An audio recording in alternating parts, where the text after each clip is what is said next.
Well, it's been a few months since my last update. It's been summer here in Arizona, and quite frankly, it's just hot. So I don't spend a lot of time in the hangar doing any work.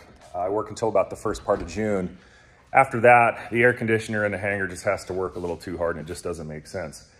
And quite frankly, every now and then you need a break. So I've kind of used the summers, last summer and this summer, as just a stopping point to kind of take a break, do other things, and then come back to it in the late summer, early fall, which I'm approaching getting back on the project in a couple of weeks, next month probably.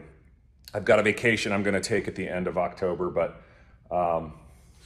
however, now this video isn't really an update on the airplane, but since I'm here, I'll just kind of do a quick. You can see I've got the engine hung. Firewall forward is about 85% done. That's what I had stopped doing when I was last in the hangar here. And it's coming along. Firewall forward has actually been zero difficulties. I've really had no major issues. Very thankful for that. But this video isn't really about the project update. I went to my cousin's house. I go every August, and he's got a 2,700 foot grass strip in his backyard.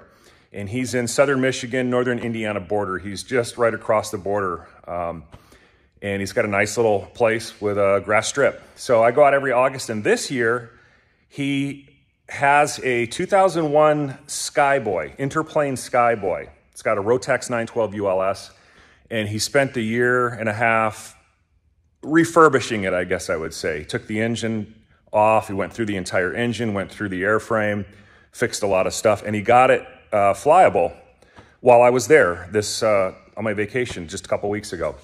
So he said, "Hey, would you fly this thing?" I said, "I don't know why I wouldn't." So I had never flown an airplane like that. It's a high wing pusher with the engine sitting up on the wing, kind of, pushing back. It's got a big, nose bubble type canopy, really different. Never flown anything like it. And in fact, it was the first time I'd flown with a Rotax. I was going to say behind a Rotax. First time I'd flown behind a Rotax, but actually I was in front of it. So it was the first time flying with a Rotax. They're really cool. They're super smooth. It kind of makes me wonder if maybe I shouldn't have put a Rotax on this thing. But it's fine. I'm happy with the Lycoming. That's really what all my time, Lycomings and Continentals is what most of my time is with. So anyways, enough of this. Airplane updates on the S21 are coming. Probably start seeing some in about 4 to 6 weeks from now. And in the meantime, enjoy this video of me taking out that little Skyboy for a spin. Thinking I might take this thing up. This is Mark's Skyboy, 2001 Interplane Skyboy. It's got a Rotax 912. He's got it all back together. It's ready to go. Maybe I'll do it. Here's another look at it. It's got fabric wings, fabric covered wings. It's got a fiberglass kind of fuselage area. One of these aluminum tail booms, fabric covered tail surfaces. Rotax 912. He went through and everything on this engine he's gone over. Looks really good. So let's take a look inside the cockpit. It's pretty basic. He's got a micro air comm radio. Had that in my T-Craft. That was a great radio. Just basic panel. Altimeter airspeed. It's got a vertical speed. Oil temp, oil press, water temp, and fuel gauge there. And then there's a fuel flow meter on that side. Single stick in the middle. Flaps are up here. Not a whole lot to it. Throttle on the side. It's got dual throttles, one over there for the passenger, co-pilot. Yeah. I think it weighs around, what is it? It's around 600 empty, 580, 600, I forget, something like that. So with me in there, it'll be a little over 800 pounds. Well, and then fuel, another 50, 60 pounds. So, and it's 34-foot wing. I think it stalls at, what'd they say, 35 miles an hour? Cruise at 80 maybe. I'll look at the numbers. He's got the checklist in there. Yeah. We might see what this thing will do. I'm going to take it up and down the strip. Just kind of high-speed taxi, kind of get a feel for it, see what it's all about. If I like it, I'll go. I've never flown an airplane like this, a pusher, with the engine up there. So I don't really know what to expect, but everything I've read on these people say they handle great, so. Oh, there they are. All right, well, let's see.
Here he is, my test pilot. How was it? She flies. Yeah. She's, dude, it looked nice. she climbs really nice. Sounds like it's got plenty of power. Plenty of power. It gets off the ground, I don't know, just in time. 400 feet. It'll do it shorter, but I didn't want to yank it. Look.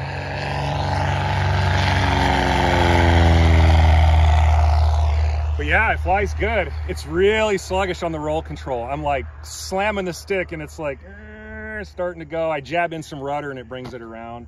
Extremely pitch sensitive, very. I think with another person up front, you can get a little more nose heavy and you're gonna get a little more pitch stability, but runs great. Yeah. Power, lots of power. Climbing, I climbed at 50 miles an hour. I was getting 700 foot a minute. Oh yeah? Yeah, but it does not stall. When I was touching, right as I touched down, I looked at the airspeed indicator, it was 29. Wow. That's what it was indicating. I don't know if that's really what it is, but she flies. Nice. All right, we got her back in the hangar here. Took her up, I did 3 separate passes over the field, came in, landed each time. And it flies great. That 912 has a ton of power for that airplane. It just gets up and goes.